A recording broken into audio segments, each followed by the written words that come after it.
Pinter bikin afirmasi, self-talk yang positif. Ngomong yang baik-baik saja deh. Tidak hanya dengan orang lain, dengan dirimu juga begitu. Buang kalimat-kalimat yang merendahkan diri.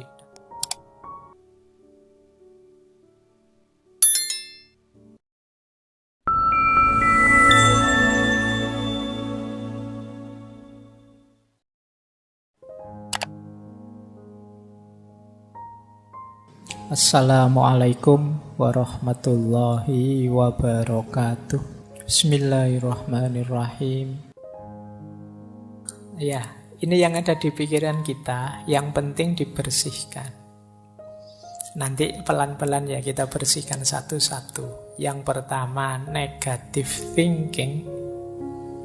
Yang kedua, overthinking. Yang overthinking nanti kita langsung shortcut saja bagian praktisnya karena kita sudah pernah membahas ini meskipun digabung dulu dengan insecurity. Dan yang ketiga, dirty mind. Dirty mind itu pikiran yang kotor. Ya biasanya kalau kalian buka kamus, dirty mind itu pikirannya itu arahnya ke situ-situ terus. Ya, situ-situ kalian ngerti lah ya, sudah balik semua kan ini.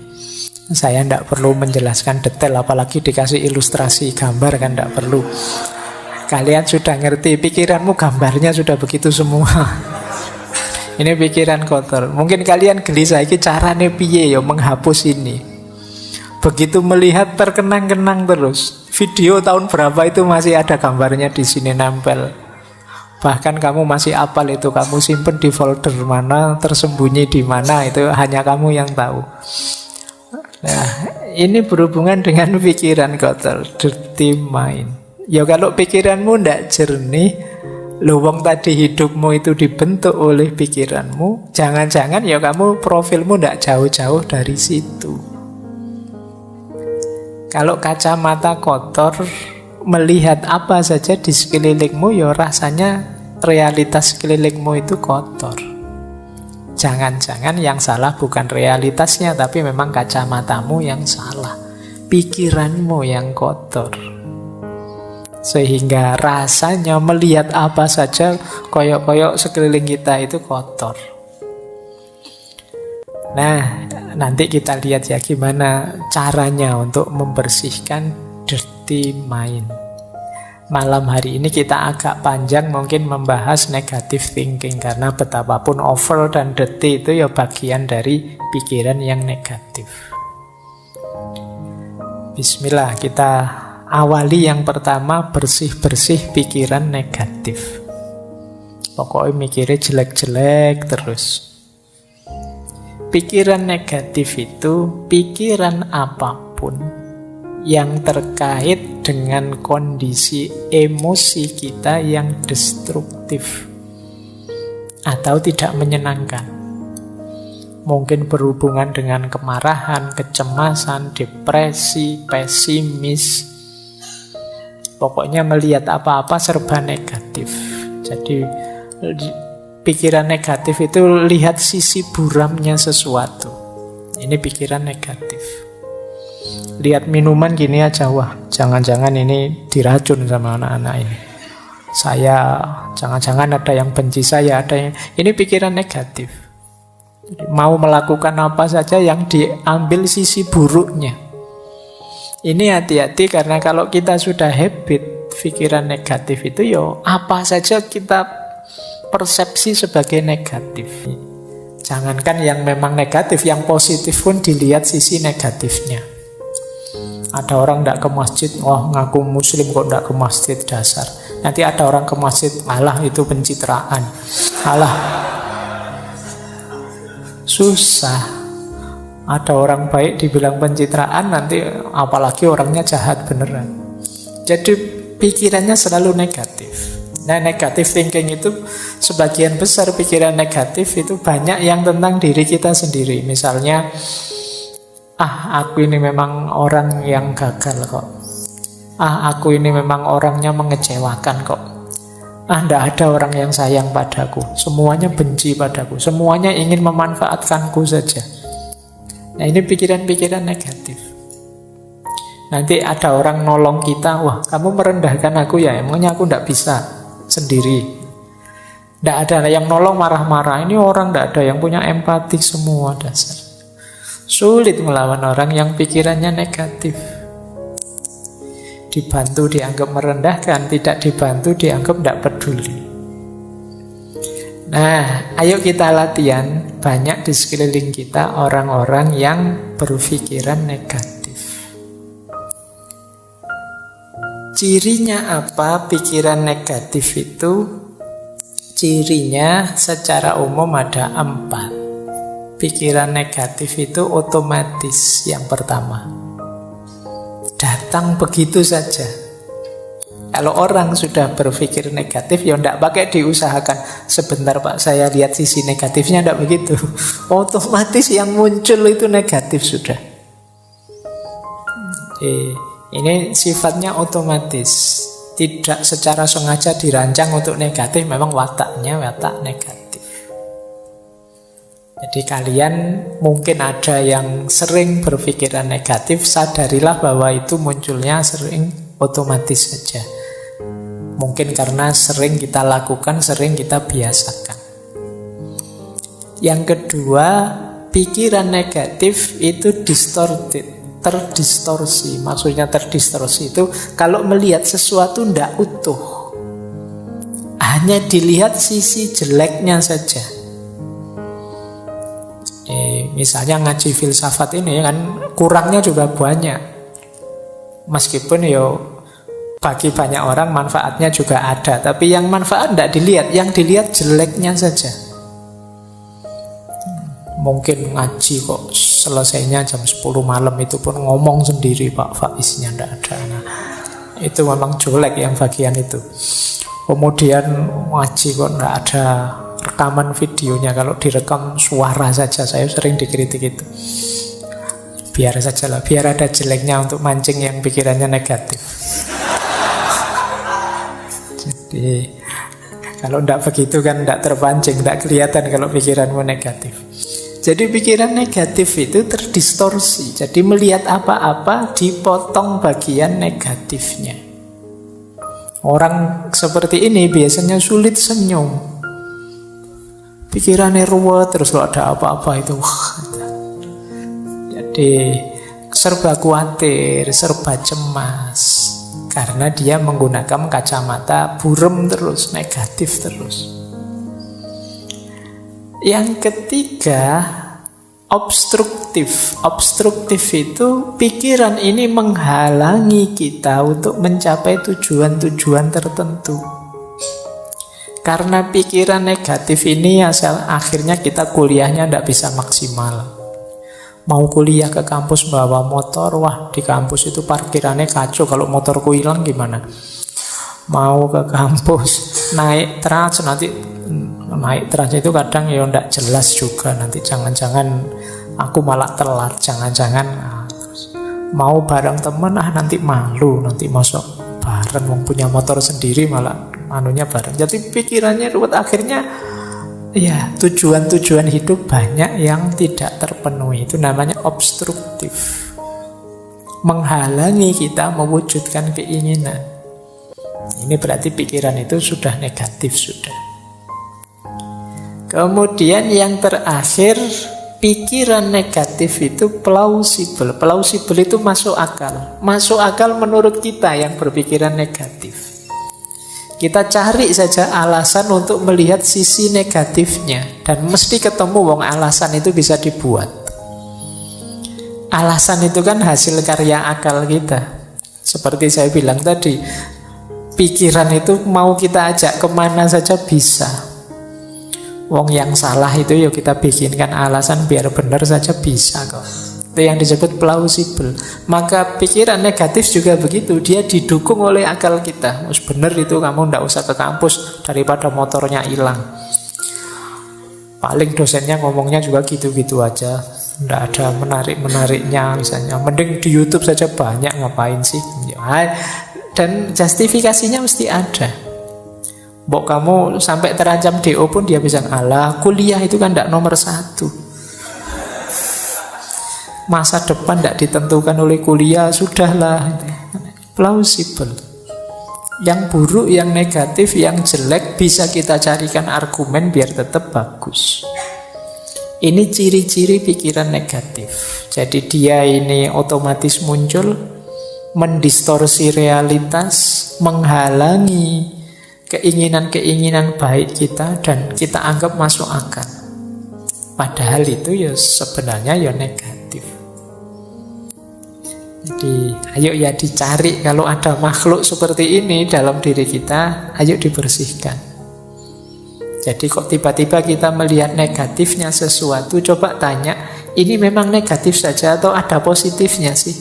Oh, ada positifnya sih. Cuma tadi belum sempat saya baca, tapi menurut saya yang negatif juga perlu diperhatikan. Nah, kalau ini sudah mending, sudah melihat sesuatu lebih luas.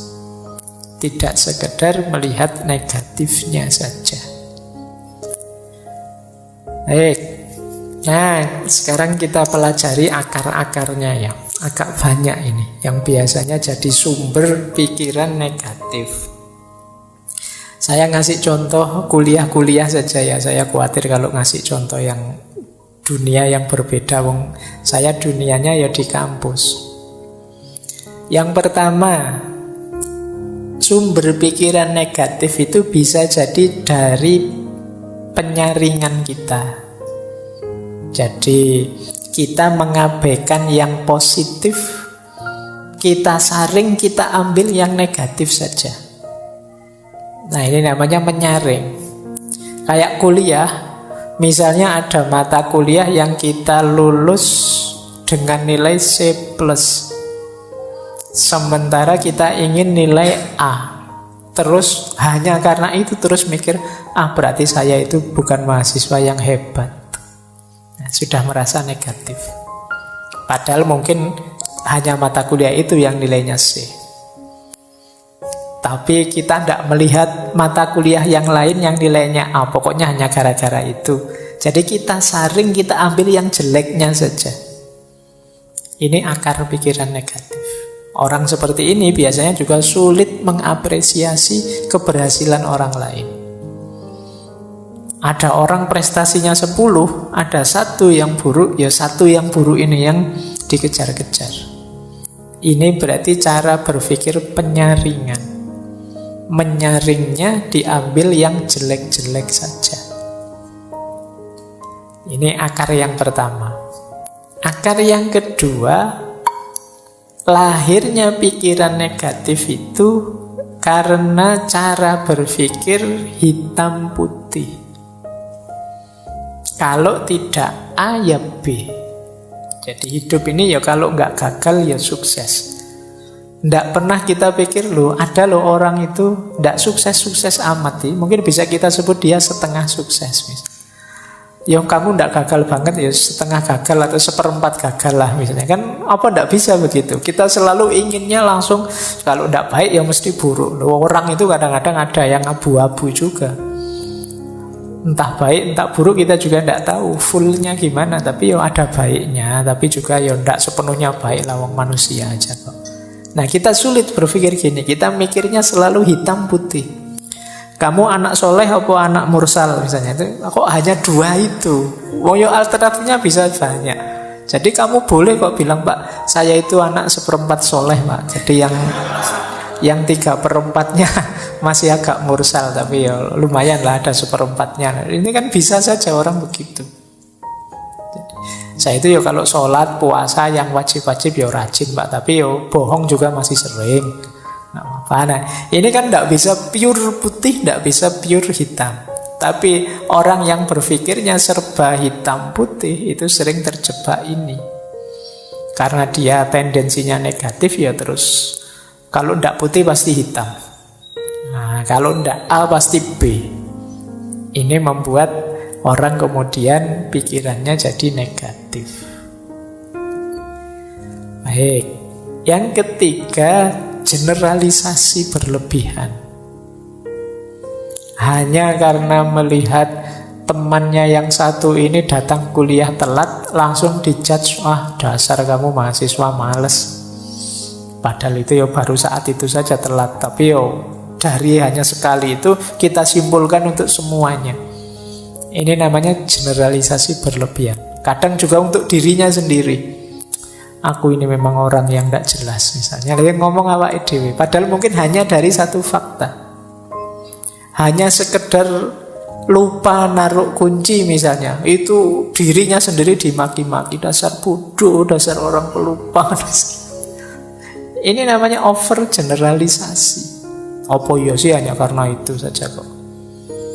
Besok lupa lagi kunci, wah tambah kamu marahi lagi. Wah sekarang sudah benar memang aku ini orangnya pelupa, padahal belum tua, masih muda kok sudah pikun. Aku ini kok dimarah-marahi sendiri dirinya.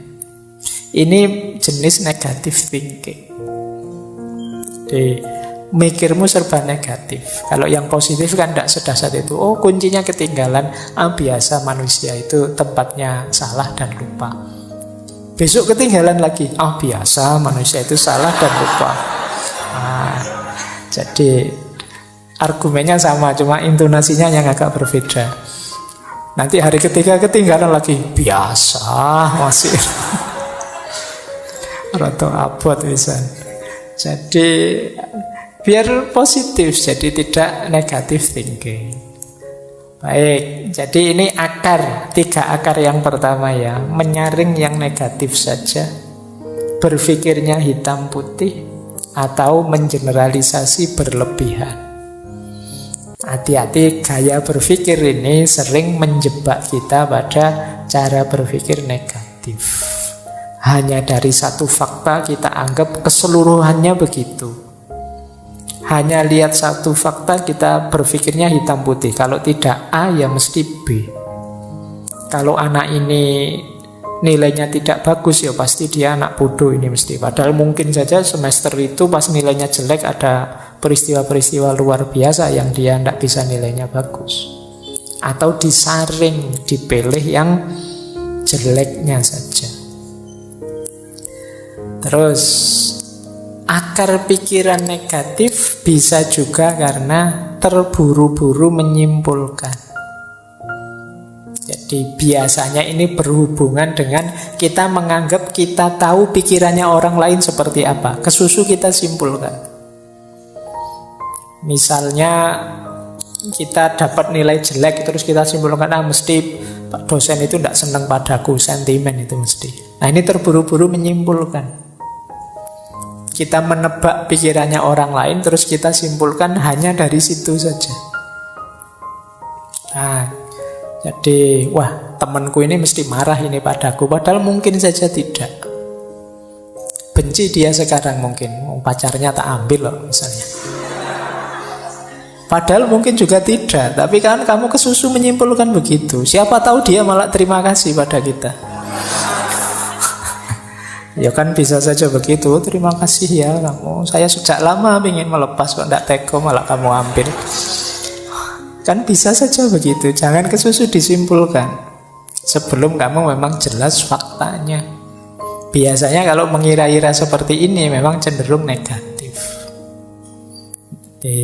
Wah mesti dimarahi saya ini. Wah mesti kecewa dia padaku. Wah orang tuaku mesti tidak suka aku begini. Terus kita gelisah sendiri. Padahal pulang beneran ketemu orang tua ya tidak semarah itu. Tidak seperti bayangan kita. Nah akar pikiran negatif yang lain yaitu katastrofisme. Jadi katastrof itu bencana, bahaya. Nah ketika kita mikirnya selalu yang terburuk yang terjadi. Ujiannya belum, tapi kita sudah merasa mesti semester ini jatuh nilaiku, mesti jatuh nilaiku. Nah, ini katastrofisme. Yang dibayangkan alternatif paling jeleknya. Mau ngaji filsafat sudah mikir, mesti aku tidak paham, tidak ngerti, filsafat itu berat. Sejak awal sudah nganggep berat, ya mesti aja ya. Seperti tadi kita ditentukan oleh pikiran kita. Ya berat beneran akhirnya. Ini cara berpikir katastrofisme. Jadi mikirnya negatif terus. Yang jelek-jelek, yang berat-berat. Yo, yang terjadi ya akhirnya ya itu. Kok tidak mikir yang enak-enak saja? Alhamdulillah nilaiku jatuh, berarti ini alamat harus belajar lagi. Alhamdulillah masih diberi kesempatan untuk belajar lagi. Nah, misalnya. Jadi ngambil sudut positifnya. Alhamdulillah uangku habis, ini berarti tidak berani macam-macam, ini tidak bisa ngopi, tidak bisa nongkrong, ngaji aja lah gratis misalnya. Loh kan alhamdulillah kamu dapat yang bagus. Jadi mikir sudut positifnya. Coba uangku masih banyak, mikir kemana-mana, jalan-jalan di mall, jajan macam-macam. Tapi karena uangnya habis, ngaji saja, berdoa minta rezeki sama Allah. Loh, lumayan agak dekat sama Allah. Diberi sakit juga begitu, tidak harus negative thinking. Alhamdulillah ada sakitnya, ada remnya, lumayan buat alasan tidak masuk kuliah. Nah, jadi berpikir selalu ambil sudut positifnya. Ada juga akar pikiran negatif itu personalisasi. Personalisasi itu kita merasa bahwa kitalah yang mempengaruhi situasi. Seolah-olah kita yang bisa mempengaruhi apa yang terjadi di sekeliling kita. Ini salah saya, ini karena saya. Kadang-kadang nonton bulu tangkis saja mikirnya, kalau saya nonton mesti kalah itu. Ya, mungkin kalian nonton sepak bola juga begitu. Aku tidak nonton, kalau saya nonton kalah mesti loh. Padahal itu ya apa faktornya karena dirimu yang nonton, ya memang kenyataannya begitu. Ini namanya personalisasi. Kamu terlalu nganggap dirimu berpengaruh, tapi secara negatif. Jadi akhirnya kamu tidak nonton. Mau ya kamu tidak nonton ya tetap kalah. Tapi kamu merasa kalau kamu nonton, kamulah penyebab kekalahan itu. Sudahlah, tidak usah ngajak saya. Kalau saya ikut itu biasanya gagal. Itu namanya personalisasi. Pikiranmu negatif saja. Baik, ada lagi pikiran negatif itu karena itu tadi salah memahami.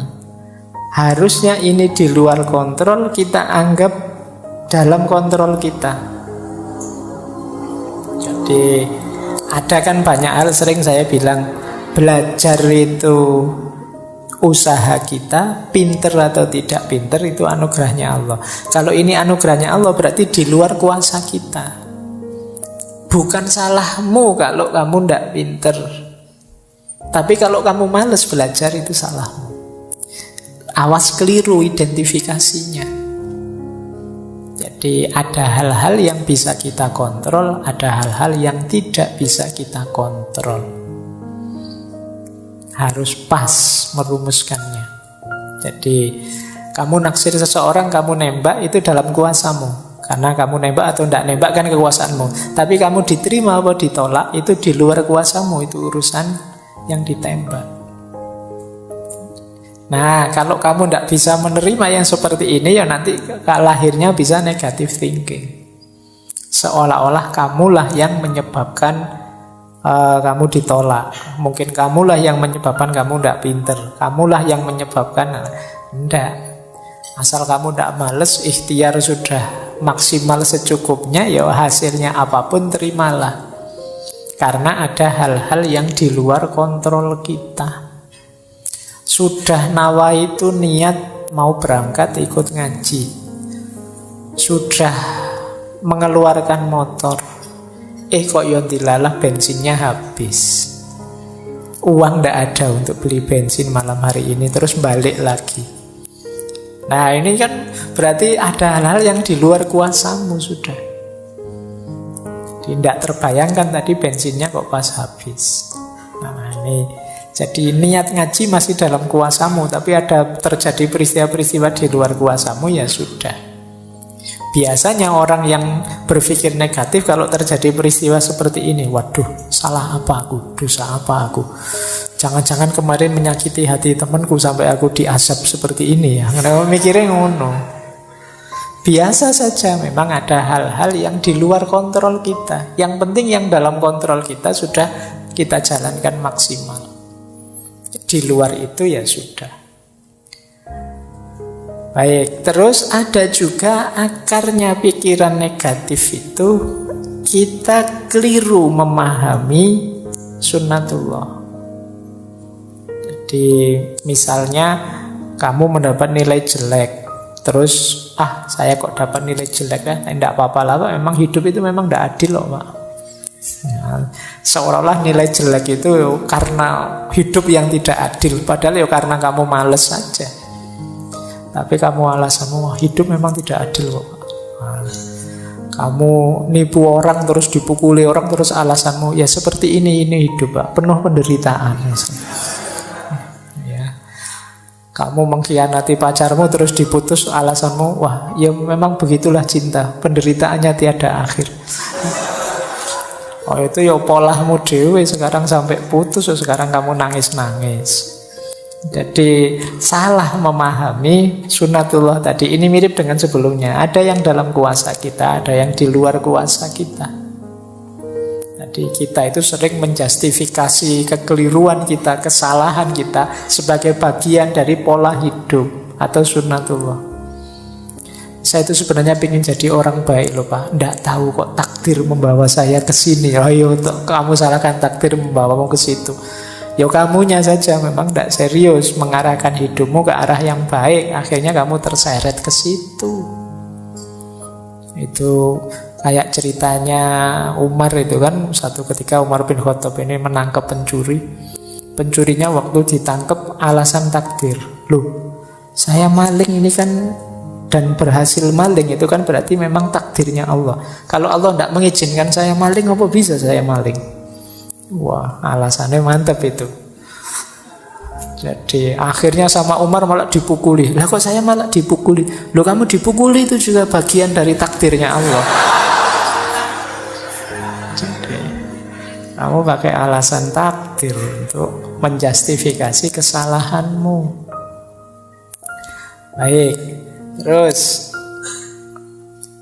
ada lagi pikiran negatif yang lahir dari orang yang selalu menyalahkan, mencari kambing hitam. Nah kalau tadi kan yang ditembak dirinya sendiri, kalau ini nembak keluar, menyalahkan. Wah ini hujan terus ini gara-gara kamu sih. Nah ini yang disalahkan orang lain. Ada apa saja nyari kambing hitam, orang lain yang salah. Ini juga jenis pikiran negatif. Orang yang negatif thinking itu bahkan dirinya sendiri menjadi lawan, menyusahkan saja kerjaannya. Ini namanya inner critics. Jadi kritikus dirinya sendiri. Tapi ini kritik dalam makna negatif ya. Ada yang inner ally. Ally itu berarti sekutu. Jadi kita bisa berkawan, saling mendukung dengan diri kita sendiri. Orang yang diri sendirinya jadi lawan, itu yang pertama, cirinya adalah yang dilihat selalu negatifnya saja dan diingat-ingat terus. Saya dulu pernah gagal, saya dulu pernah jatuh, saya dulu pernah dikecewakan atau mengecewakan orang, saya dulu yang diingat jeleknya terus. Berarti dirimu adalah musuhmu sendiri, tidak memberi kebahagiaan. Ciri pertama itu. Ciri kedua, dirimu jadi musuh kalau engkau sibuk dengan komentar dari luar dan hanyut oleh komentar dari luar, tidak jadi dirimu sendiri. Kamu jadi orang kayak orang bingung, wah kamu cakep loh kalau pakai baju warna putih, besok pakai putih lagi. Nanti temennya yang satu bilang, oh enggak, kalau kamu itu lebih cakep kalau mau pakai baju warna hitam. Besok beli baju warna hitam dipakai lagi. Capek kamu kalau mendengarkan komentar dari luar. Loh kalau dirimu tipe begitu, berarti dirimu lawanmu sendiri. Jadi disibukkan oleh komentar pandangannya orang dari luar. Nah, kalau tentang komentar orang, ya semua komentar silahkan masuk, tapi aku nanti yang menentukan mana relevan, mana tidak relevan, mana cocok, mana tidak cocok. Terima kasih usulnya, tapi saya punya persepsi sendiri. Nah, ini berarti jiwa kita teman yang enak. Jadi tidak sekedar membawa kita diombang-ambing komentar-komentar, pandangan-pandangan dari luar. Kadang-kadang jiwa kita menguatkan kita sendiri, yakinlah bahwa ini baik, lanjut saja, tidak usah terlalu mendengar orang lain. Nah ini dia sekutu yang baik. Kemudian inner ally juga percaya diri, tidak minder. Jadi orang percaya diri itu ya tidak mudah dipengaruhi. Jelas tujuan dan sadar proses. Apa-apa ya perlu proses. Untuk mencapai tujuan perlu proses-proses. Kalau inner ally membanggakan kelebihan. Jadi kalau tadi yang inner kritik itu kan galau oleh kelemahan. Kalau ini melihat positifnya diri. Iya sih nilaiku jelek tapi alhamdulillah aku masih semangat. Nah, lihat positifnya. Iya sih sampai usia sekian aku masih jomblo tapi tidak apa-apa, aku jomblo yang bahagia kok. Nah itu, jadi lihat sisi diri yang positifnya. Oh, kalau yang inner kritik tadi ada masalah sedikit dia pontang-panting galau. Gelap duniaku, aku harus bagaimana lagi? Siapa yang peduli padaku? Wah, pokoknya kalimat-kalimatnya ya, kayak lagu semua akhirnya. Nah, itu tipe inner kritik. Nah, ayo kita bentuk diri kita berkawan dengan kita, inner ally. Jangan sampai kita musuhan dengan diri kita sendiri. Jadikan sisi dalam diri kita itu pendukung yang kuat. Dia yang paling ngerti sebenarnya tentang kita. Oke, kita lanjutkan. Nah, ini ada beberapa tips untuk menghadapi pikiran negatif. Yang pertama, diakui. Ngaku saja kalau saya masih negatif pikirannya, tidak apa-apa. Karena kalau tidak ngaku ya tidak ada perbaikan. Kalau tidak terima ya tidak ada cara untuk jalan keluarnya. Tapi ayo kita terima, iya Pak, saya itu masih sering berpikiran negatif. Saya itu masih sering mikirnya jelek-jelek terus. Nah, kalau sudah ngaku, ayo coba luangkan waktu mikir sebentar. Kenapa sih aku kok berpikirnya seperti ini ya? Sumbernya dari mana? Asal-usulnya dulu gimana? Kok aku ini jadi negatif sekali? Terus coba dihitung untungnya apa sih pikiran ini untukku? Atau alasannya apa? Buktinya apa kalau pikiranku ini benar? Atau jangan-jangan hanya ketakutanku saja? Terus tanyakan juga, apa pikiranku ini sudah tidak teratasi, tidak bisa diubah? Mestinya ya bisa ya. Atau aku perlu tidak bantuan orang lain untuk mengatasinya? Nah, coba dijawab pertanyaan-pertanyaan ini untuk menyingkirkan pikiran negatif. Kalau sudah tuntas menjawab, ketahuan asal-usulnya, langkah ketiga yaitu reframing. Kita frame ulang. Kalau tadi melihat sisi negatifnya, sekarang saatnya melihat sisi positifnya. Nah, tema malam hari ini kan bersih-bersih pikiran negatif. Antara lain caranya ini. Kita akui, kita uji, dan kita bikin frame ulang yang positif. Jadi nanti kita masuk bulan Ramadan, perspektifnya sudah jernih, sudah positif. Oke, nah ini pikiran positifnya. Cara untuk melatih berpikir positif adalah yang pertama, ayo mengenali kelebihan-kelebihan dan keberhasilan-keberhasilan kita. Tidak ada orang itu yang hidupnya negatif terus, pasti pernah mengalami hal-hal positif. Bila perlu ditulis. Boleh teman-teman kalau ada waktu ya, bawa kertas atau buku tulisan. Kelebihanku itu apa saja sih kira-kira? Nah, 1, 2, 3, 4, 5 apa saja. Pasti ada kok kalau teman-teman jeli. Tidak mungkin tidak ada kelebihan sama sekali. Ya kemungkinan banyak tapi tidak ketahuan saja. Kalau kalian jeli mungkin ketemu, oh ternyata saya itu orangnya begini, orangnya begitu. Coba ditulis saja. Ini membawa kita nanti pada rasa syukur. Iyalah ternyata dari sekian banyak kelebihanku, hanya satu ini toh kekuranganku. Lah terus kenapa selama ini hidupku kok murung terus ya? Nah Nah, ini coba kalian, tidak apa-apa, wis latihan nulis. Meskipun tulisannya disembunyikan untuk diri sendiri juga tidak apa-apa. Mungkin malu kalau dibaca orang lain, ya tidak apa-apa. Tapi paling tidak kan melakukan muhasabah sendiri. Apa kelebihan-kelebihanku? Boleh juga capaian-capaianku. Alhamdulillah Pak, saya dulu bisa lulus TK tepat waktu. Misalnya. Loh, itu kan prestasi. Mungkin ada yang TK-nya tidak tepat waktu. Nah, jadi dan banyak capaian-capaian yang lain. Gitu loh. Saya selalu sukses Pak, tiap bulan menghabiskan kiriman orang tua. Wah, situ. Alhamdulillah. Barokah berarti kirimannya orang tua. Iya Pak, selalu bisa saya habiskan dengan sukses. Coba ya kamu hitung capaian-capaian. Banyaklah mesti, tenang saja.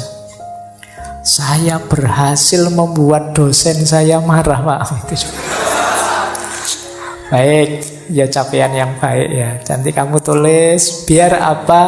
Biar yang kedua masuk. Gimana caranya kamu bisa bersyukur? Kalau kamu bisa sulit menemukan kelebihan atau capaian hidup, prestasi, tapi yang kedua ini pasti kamu ketemu. Hal-hal yang bisa disyukuri. Mudah untuk mencari hal yang bisa disyukuri. Kalau kalian sulit, bandingkan dirimu dengan orang yang situasinya lebih sulit darimu, dan itu banyak. Mungkin kamu masih sehat lah, mungkin kamu masih hidup lah, mungkin kamu masih bisa ketawa lah, mungkin banyak hal yang bisa kamu syukuri. Nah, ini akan banyak mengubah hal yang negatif jadi positif. Terus cari circle yang positif. Cari teman yang juga positif. Kalau temanmu negatif semua, ya lama-lama kamu terpengaruh negatif. Cari teman yang enak, diajak bersama-sama, yang mikirnya selalu yang baik-baik, membooster semangatmu. Kemudian pinter-pinter bikin afirmasi, self-talk yang positif. Ngomong yang baik-baik saja deh. Tidak hanya dengan orang lain, dengan dirimu juga begitu. Buang kalimat-kalimat yang merendahkan diri. Dasar aku ini orang bodoh, dasar aku ini orang tidak pinter, dasar aku ini orang malas. Sudahlah, ganti kalimat yang lebih positif. Jadi daripada kamu marah misalnya, dasar aku orang males, ganti kata dengan yang lebih positif. Ternyata aku ini orangnya penggemar rebahan misalnya. Ya tidak apa-apa kan, bukan kalimat yang negatif. Ternyata aku orang ini yang pintar menikmati waktu luang misalnya. Ya nama lainnya males. Baik, jadi ini cari self-talk yang lebih positif, biar pikiranmu juga positif. Jaga kesehatan tentu saja ya. Kalau kamu tidak sehat, ya pingin sepositif apapun ya berat. Tapi kalau kamu sehat lebih mudah. Relax, humor. Hidup jangan kenceng terus, kaku terus. Ya ada guyonnya sedikit-sedikit, tapi juga jangan guyon terus. Relax saja, santai, nikmati, mengalir saja. Hidup itu mengalir saja, mesti ada humornya, banyak yang lucu. Hidup jadi tidak lucu karena kamu serius terus, kamu pegang terus dengan keras. Biarkan saja kamu nikmati setiap prosesnya, mesti beragam. Ada seriusnya, ada lucunya, ada hidup itu begitu karakternya. Kok hidup itu seragam? Kok ini rasanya humor terus, Pak? Ada yang tidak beres. Kamu berlebihan di situ. Atau kok serius terus, Pak? Ada yang tidak beres. Kamu ada yang berlebihan pasti. Secara natural hidup itu pasti ya ada naik, ada turun, ada serius, ada humor. Terus banyak belajar hal baru. Jadi banyaklah belajar tentang yang baru-baru. Yang baru ini menarik, biar kamu tidak sibuk dengan pikiran-pikiran lama yang negatif. Nah, jadi setelah dibersihkan tadi, diisi dengan yang positif. Memulainya dengan hal-hal ini. Terus kita lanjut lagi ya. Nah, ada teori yang menarik. Ayo belajar dari positivitasnya anak kecil. Anak kecil itu berpikirnya sangat positif. Anak kecil itu dia ingin tahu apa saja, ingin mencoba apa saja, melakukan hal-hal yang pintar, kadang-kadang juga hal-hal yang konyol. Mereka juga bertengkar dengan temannya tapi terus rukun lagi. Mereka jatuh ya bangun lagi. Kalau gagal ya penasaran diulang lagi. Mereka bisa kecewa tapi gampang punya harapan baru. Mereka juga punya ketakutan tapi segera setelah itu mereka tetap bisa ceria, bisa gembira. Kalau sedih ya mereka nangis, tapi tidak lama terus lupa, bisa ketawa-ketawa lagi. Itu enak, nyaman kalau anak kecil. Ini yang disebut positivitasnya anak kecil. Kalau kita kan tidak. Kita setelah jatuh itu bangunnya lama. Ada putus asanya, ada mengeluhnya, ada nyanyi-nyanyinya. Panjang kita, tidak bangun-bangun. Kalau sudah kecewa, wah kita dendamnya bisa sampai ujung dunia. Kalau anak-anak itu habis bertengkar, orang tuanya ikut belani bertengkar. Dia sudah rukun, orang tuanya masih bertengkar.